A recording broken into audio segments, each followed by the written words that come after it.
И така хора, както съм ви обещал, сега ще ви покажа как да направите да спамите бързо танци, нали вече както ви обещах. Казах, че дори да имам само един коментар, как да, който иска нали, да му покажа, казах, че дори да е само един коментар ще покажа. Познайте, това коментара са, но все пак обещах, обещанието си обещание, после не кажете, че лъжи или нещо подобно. Така, първо изтегляте ето това приложение, тук може да видите името му. Така, пускате да се изтегля. През това време аз ще ви покажа какво трябва да направите вътре в играта. Така, отваряте играта.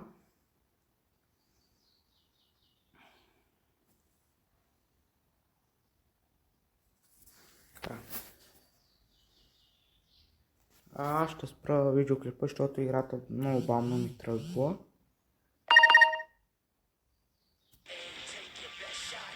И така, ево това е настройките на играта, много важно. И сега си управлявате бутоните, с кой къде как стои. И ето това, бутона са танци, трябва да е тук и да е видим на 100% и да е горе около 70%. Това вече няма кое знае какво значение. Ще го поставяте ето тук и запазвате. Така, събрах да ви кажа, трябва да се преснимате екрана ето така. Чакайте малко. А след като се преснимате екрана и слизате, сега ще видите дали приложението се изтеглило вече. Така. И ето го приложението и отваряме.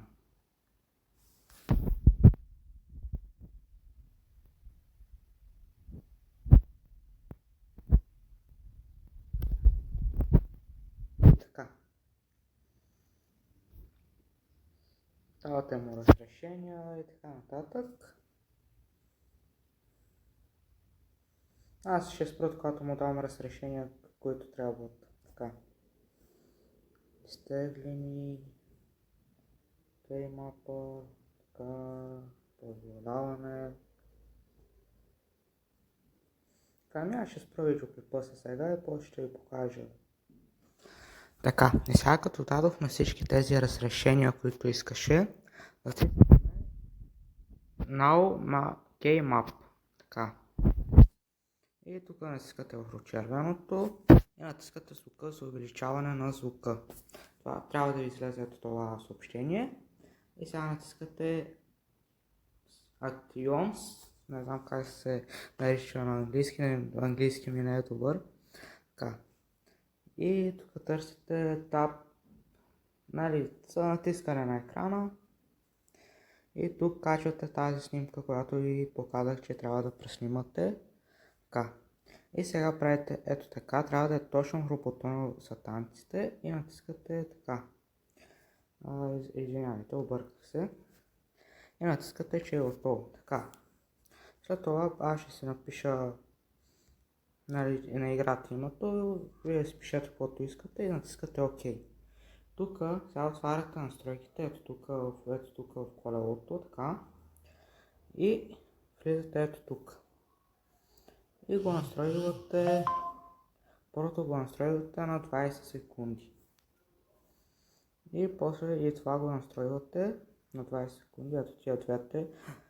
Първото и третото трябва да са на 20 секунди забавяне. Общо взето така. И това е смисъл, видяхте, че е лесно и бързо. И просто си го пускате и сега ще покажа какъв е ефекта в играта. Така. Виждате крайния резултат, спамите много бързо танци и така нататък. И това е всичко от мен и чао! Ще се видим някой друг път.